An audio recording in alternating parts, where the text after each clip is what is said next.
Good morning. What's up?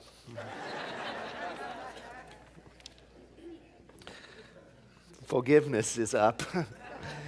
Yeah, this month our theme is Wisdom Walk, and we're using the book by the same title to guide us through faith traditions of the world, 9 practices for creating peace and balance in the world. We began 2 weeks ago with Islam and looked at the idea of surrendering more completely to prayer 5 times a day, and we talked about how we might do that in a similar way in our own faith tradition. And I'm so interested to know if you yourself tried that. Did you practice doing spiritual mind treatment, affirmative prayer 5 times a day? If you did, I sure want to hear about it, because I'm telling you, that is a transformative experience. It really is.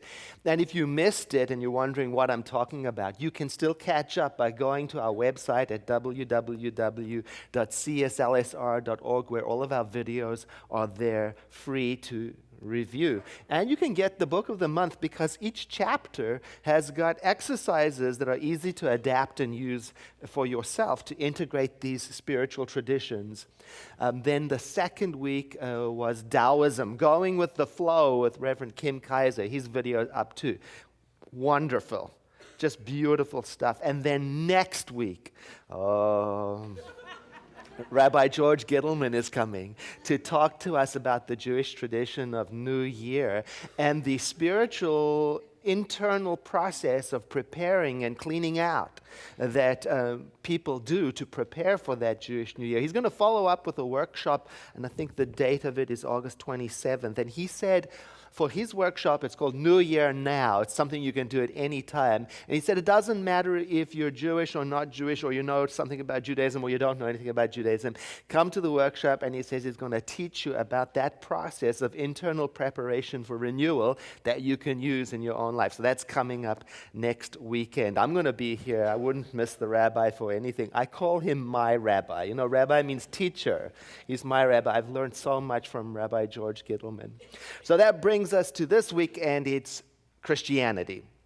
Christianity and the practice of forgiveness. And as you heard from the announcement, if you're stimulated by the idea of forgiveness, today's a great day, because Sayota Bell is doing that workshop on the ancient practice of Hawaiian forgiveness through prayer and song and chanting. Very lovely. So that's a gentle way that you can approach the subject. That's this afternoon, August 16th. So if you've been reading this book, Wisdom Walk, you know that the author borrowed from these faith traditions, these different practices, as a way of navigating through her own difficult time in her life when her marriage was crumbling and she no longer had a reference for how to be in the world. So she borrowed different traditions to help her in her journey. And one of the things that shows up when marriages crumble, or when relationships dissolve, or when careers come to an end, is this thing of betrayal and forgiveness. Often has to be dealt with. It's often a part of the changes of life. And what I appreciate so very much about the author is that she acknowledges, right, the advanced nature of doing forgiveness work. You know, it's not something to be taken lightly. And she acknowledges that it's really advisable to work with someone who's skilled at guiding a person through the rough terrain of forgiveness. It's not the sort of thing you just kind of tough it through, push through it to the other end. And part of the difficulty of forgiveness work is because it's disorienting, because it's not linear. In other words, it doesn't flow logically. It's not like you can tell when and how it's going to be complete. I mean, you can set out with a schedule and a plan, but you better be ready for some surprises. There have been times that I've done all the forgiveness work. I've read the book, I've set the plan, and seemingly got nowhere. In fact, got worse. Does anybody here know what I'm talking about? And feeling progressively less spiritual as I go along. Do you know what I'm talking about? So I get to a point where I'm just so frustrated that I'm not feeling any of the joy, and I just got to walk away from it. And I just kind of resigned myself to thinking, I don't know how to do this. I don't know what it's supposed to feel like. I don't even know what to do. And just walk away. Only to realize years later that something happened. Because I look at it and said, oh, there's no charge. What happened? And I think what happened was that I planted the seeds. It didn't feel good when I was doing it. It was working, just not on my schedule. And just not the way I expected it to show up. In fact, I had to walk away after planting the seeds. The most reliable thing I can say about forgiveness is that it's like a cat. It can't be forced. It has to be courted. Yeah? And then when enough of the necessary softening has taken place in us to the point where we are defenseless, then it comes. That's when it comes. And I've also learned with forgiveness work that it's not always appropriate. It's certainly not appropriate to just push through with it all the time. There are times when forgiveness practices may even cause more harm than good. Take, for example, the situation when women are abused physically or raped. It's inappropriate to add additional brutality by insisting upon forgiveness work. That's not the time. No, not at all. The only thing appropriate there is love. Absolutely. I'm very pleased that we're looking at forgiveness through the filter of Christianity this month, because it's where I learned so much about forgiveness through the teachings of Jesus of Nazareth. And some of it ambiguous and some of it confusing, which matches the complex, ambiguous nature of the subject. So we might as well jump right in with these words from Luke 17, 3 and 4. And I'll paraphrase it as we go along. If somebody makes a mistake, a transgression against you, then speak up about it, address it, reprimand them even, and if they say they are sorry, forgive them.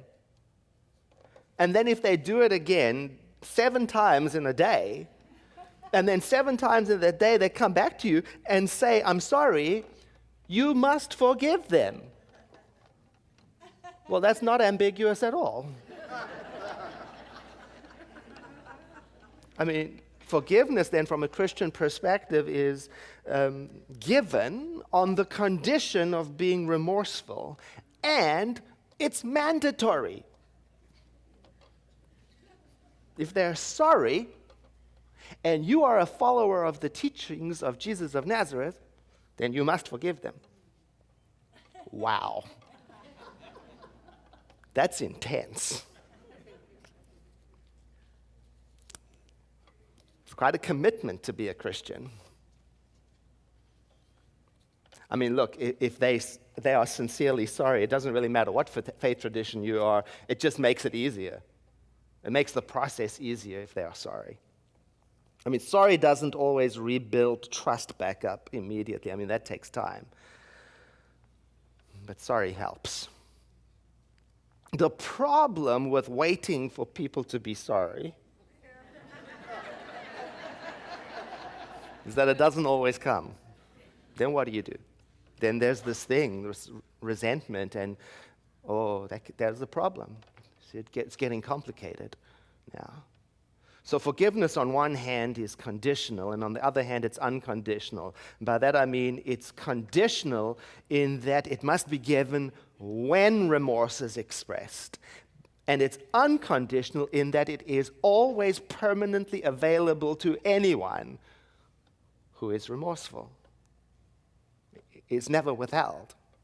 Speaking on a divine love plane. Another way of saying it is divine love extends the possibility of forgiveness eternally, unconditionally, but it must be sought after. That's the conditional part. It's not that divine love withholds it or holds anything against us. It's that we hold ourselves separate from the experience of divine love and oneness when we withhold or we don't seek reconciliation. So when we express remorse, we begin to set things in motion, set things right, and we access the availability of eternal divine forgiveness. It's a little different when you're dealing with people, right?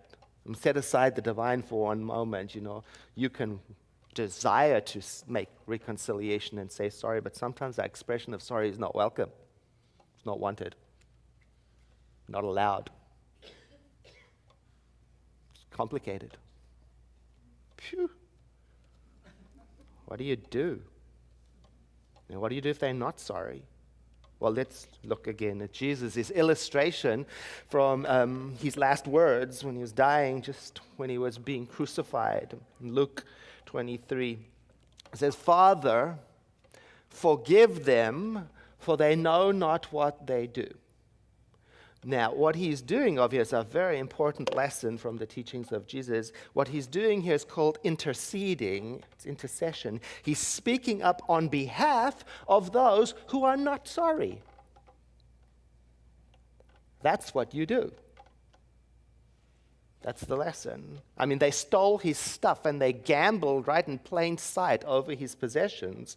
They stood and did nothing in the face of unjust actions, and they sneered at him.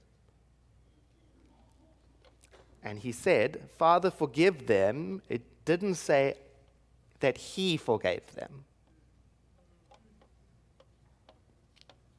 Because in my mind, he recognized that in that moment, they did not know the truth of their being, that they were one with all life, and that which they were doing to him, they were also doing to themselves. And so that separation in their consciousness allowed them to commit atrocious acts. And because they didn't know the truth of their being, they deserved forgiveness, according to him. Whew. And have you ever been out of your mind? Have you ever forgot the truth of your being? Have you ever done anything and you looked back at it later and said, "Who was that? Who was that person?" I have. Oh, it's embarrassing. It's hard to admit and it's hard to say sorry because it was you doing it. You were just out of your mind. Oh. So I learned from this passage that there are times when it's being done to me that I might not immediately be able to forgive what happened. But here's the thing. Can I practice visualizing, asking for, wishing, wanting good for other people? See, take my mind off of forgiveness entirely and practice something else. Instead of wishing for their suffering. Because I learned that right here at the center. I learned about the self-destructive consequences of wishing downfall for other people. Because even if they deserved it, according to me,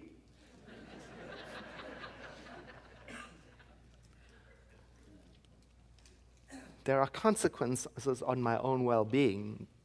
And Jesus' instructions in this regard was to pray for those who persecute us.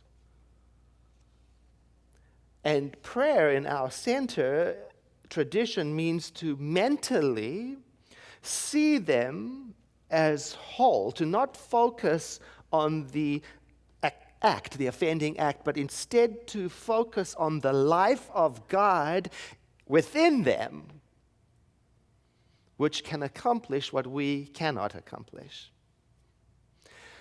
See, here's something we might be able to learn from Christianity, because, some people would say that we metaphysicians, we suffer from the idea that we are the center of the universe. You know how it shows up? It's like, if something's going to be, it's up to me. I do everything. I am the center of the universe. If something's going to move, it's all about me. When in reality, there are some things in this world, like the task of forgiveness, that is sometimes superhumanly impossible to accomplish. Way beyond the ability of ordinary humans to do alone. Some Christians might say that the first step to forgiveness is to recognize that they cannot do it apart from Christ, who to them is infinite love, endlessly forgiving, and that ultimately their job is to get to that place where they acknowledge their powerlessness and let Christ's love in them do the forgiveness work through them. So their job is to accept Christ into their hearts, into their minds, into their entire beings, to saturate themselves with that contemplation. It's similar to us. Christ has a similar place.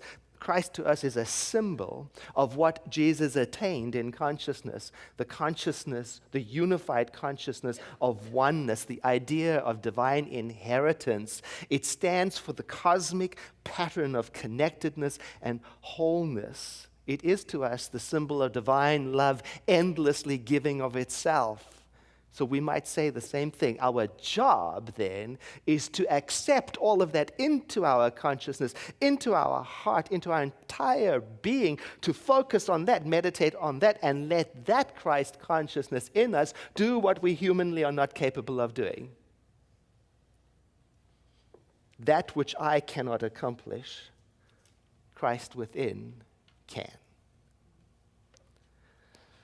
Here it is expressed in the Jewish Testament of Isaiah, where it says, I, even I, am he who blots out and cancels your transgression for my own sake, and I will not remember your sins.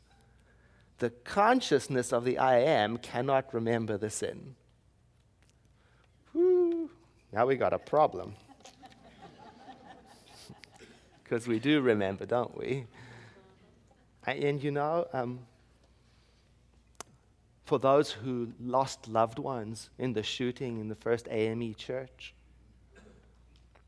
in Charleston, and for the people who lost limbs in the Boston Marathon, I doubt that they will one day get amnesia and suddenly not remember their loved ones or their missing limbs or what happened.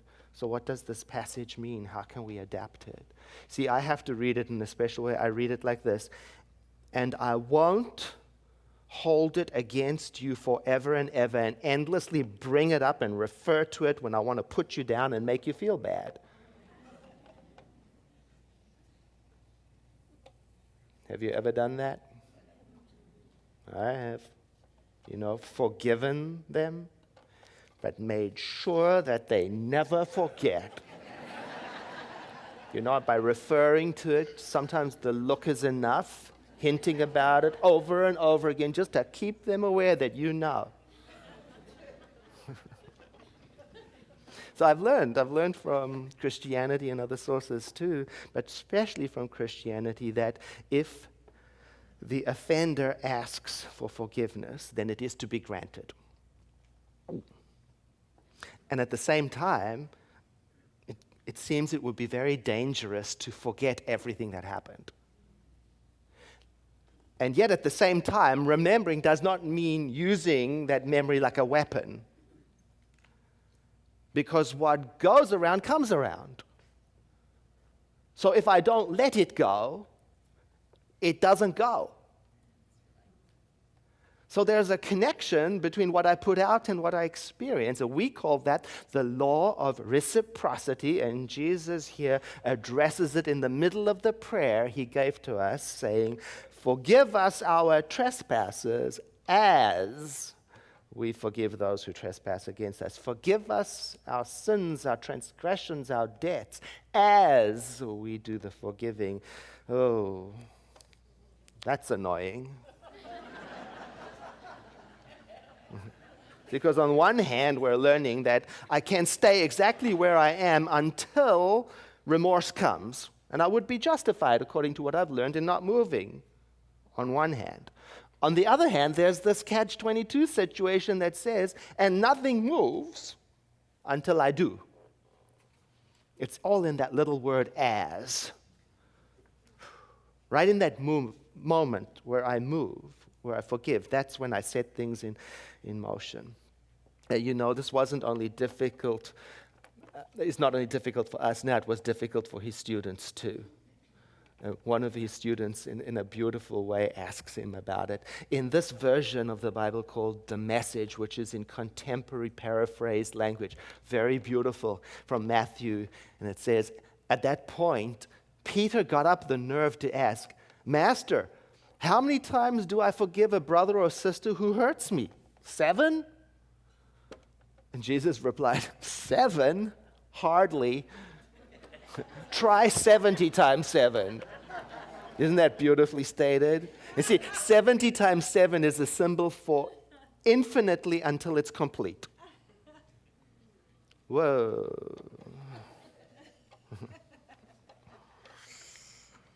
No, I'm telling you, it's a tough one.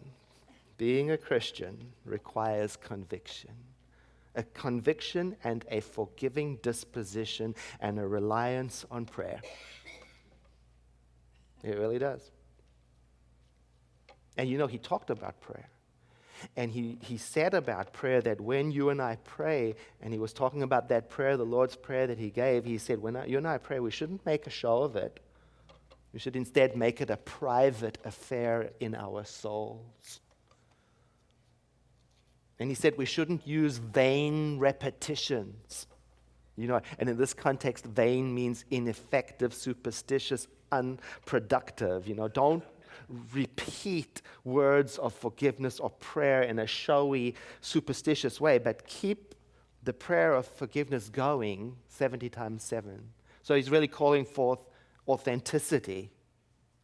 Well, that's not easy either. We do use repetition at the center, not because we think more is better, but we use repetition to help us internalize ideas, to get it. For me, one of the most effective tools of forgiveness is to repeat the words of the Lord's Prayer without attachment to how, when, if forgiveness will come. It's more like surrendering to the words of the prayer, like in the style of the Islamic prayer we talked about 2 weeks ago, letting the words of it wash over us like cool, refreshing, life-bringing water. It's not linear. It's not logical, but it is transformative to do it. It reminds me of something in Wisdom Walk on page 89. See if I can find it. Here it is. There is sometimes a leap that takes place in the forgiveness process. We want to forgive, but it's an intellectual, not emotional process. For example, I knew it was a good idea to forgive my soon-to-be ex-husband, but I didn't know how. I felt guided to jump into the process and trust that something would happen. Lyra, an educator, counselor, and nurse practitioner, assisted hospital patients in their healing process by helping them practice the art of forgiveness. I tell clients to begin the forgiveness process even if they don't feel it is genuine at first.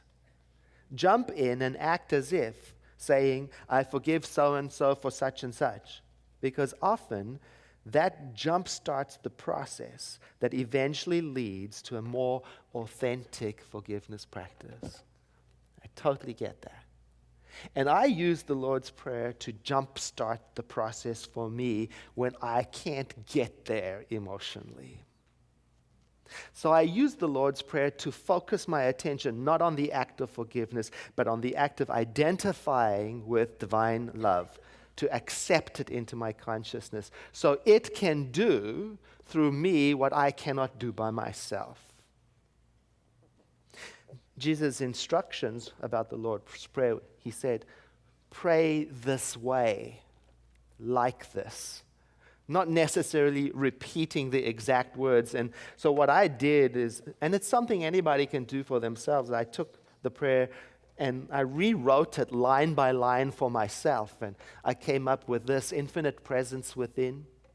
Your nature is wholeness and perfection.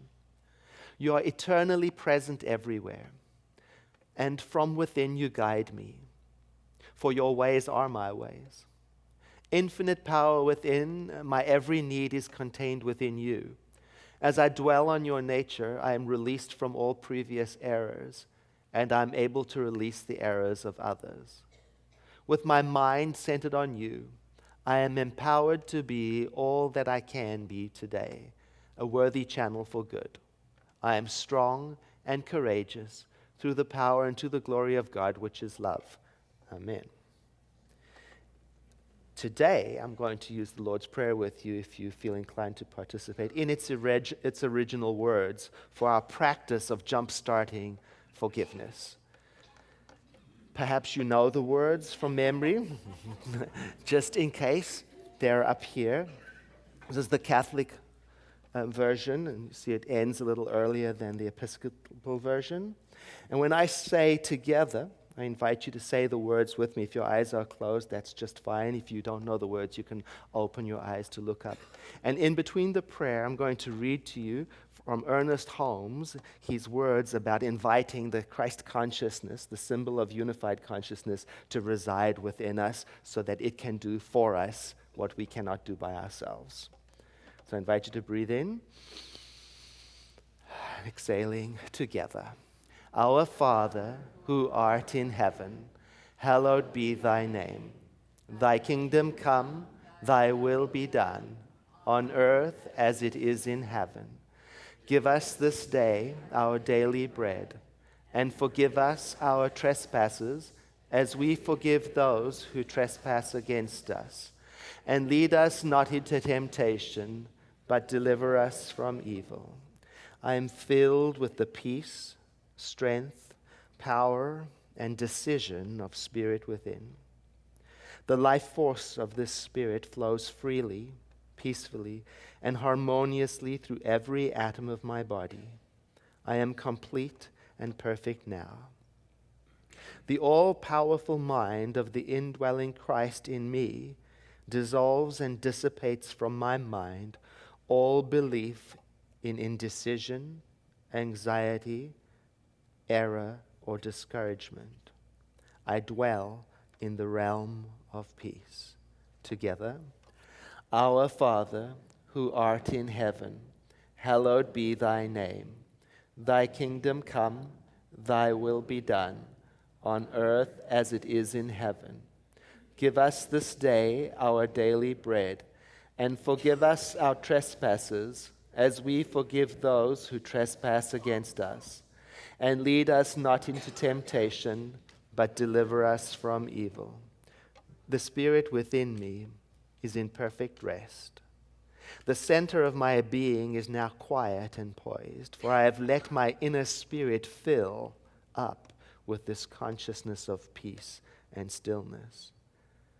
With this word of prayer, I am relaxing in body and in mind so that divine tranquility can fill my thoughts. Together, our Father, who art in heaven, hallowed be thy name. Thy kingdom come, thy will be done, on earth as it is in heaven. Give us this day our daily bread, and forgive us our trespasses, as we forgive those who trespass against us. And lead us not into temptation, but deliver us from evil. My mind, through this prayer, now releases all sense of burden or strain. Centered in this consciousness, nothing can intrude and disturb my spiritual self. I feel and embrace this freedom and this safety. All plans, all ideas can wait, for right now I am welcoming the working of divine wisdom through me. It is working through me to set right any mistakes if there are any. My mind is quiet, calm, and deeply still. All tension is being released as the great inner peace flows out through every nerve. My body is at rest, my mind is at rest, and my heart is open to the silence of spirit within. Together, Our Father, who art in heaven, hallowed be thy name. Thy kingdom come, thy will be done, on earth as it is in heaven. Give us this day our daily bread, and forgive us our trespasses, as we forgive those who trespass against us. And lead us not into temptation, but deliver us from every evil.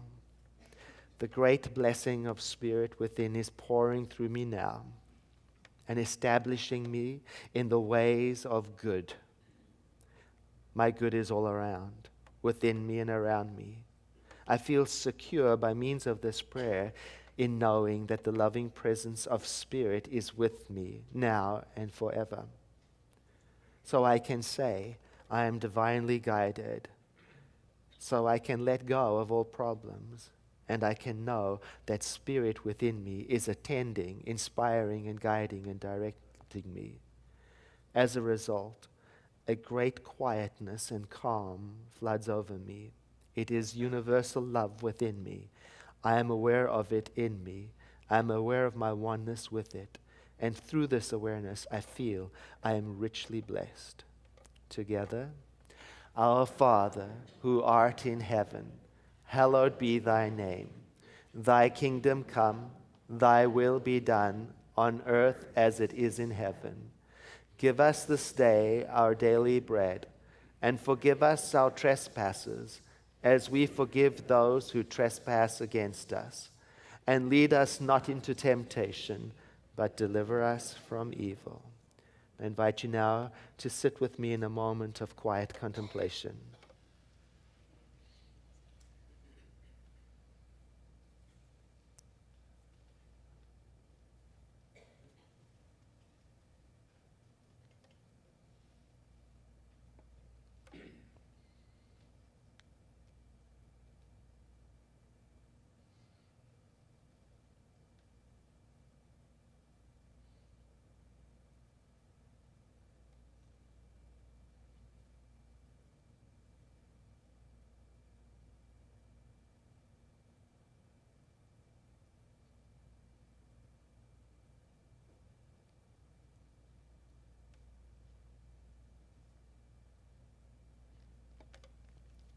And let the next breath you take be a little deeper than the one before.